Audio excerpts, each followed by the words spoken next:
Another day, another basketball stories na naman ang pagkikwentuhan natin.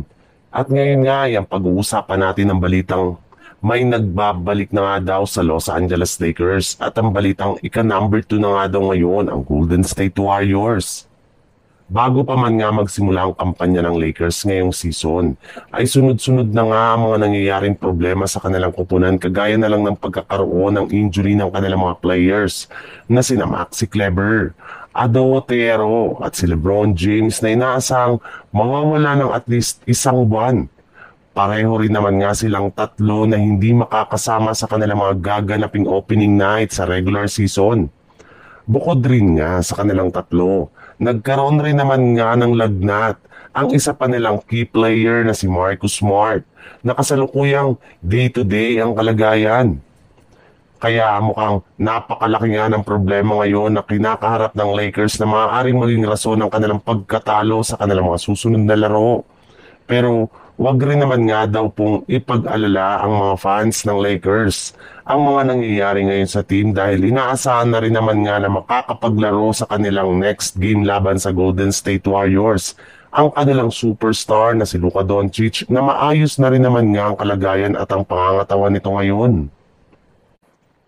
Sa ibang balita naman, kagaya nga ng ginagawa ng ESPN kada taon, nagkakaroon nga ang kanilang mga analyst ng prediction na magiging standing sa Eastern at Western Conference. At isa nga sa mga naging pinaka-controversial na prediction dito na inilabas ng mga analyst ay ang standing ng West kung saan inaasahan nga daw na mangunguna dito ang ating defending champion na Oklahoma City Thunder na inaasahang magkakaroon ng 59.2 wins ngayong season. Susundan rin naman nga ito ng Golden State Warriors na mas pinalakas na ang lineup, especially ang kanilang front court. Maayos na rin naman nga ang kalusugan ng kanilang mga superstar kagaya na lang ni Stephen Curry.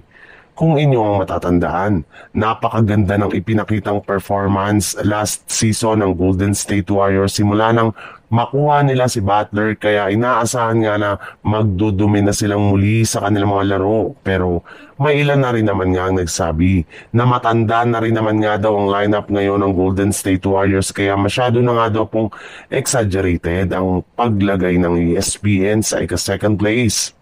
Tinalo pa nga dito ang ibang mga West team na mas lumakas ngayon kagaya na lang ng Los Angeles Lakers na inilagay lamang sa ika-6th place na mayroong record na 45.8 wins.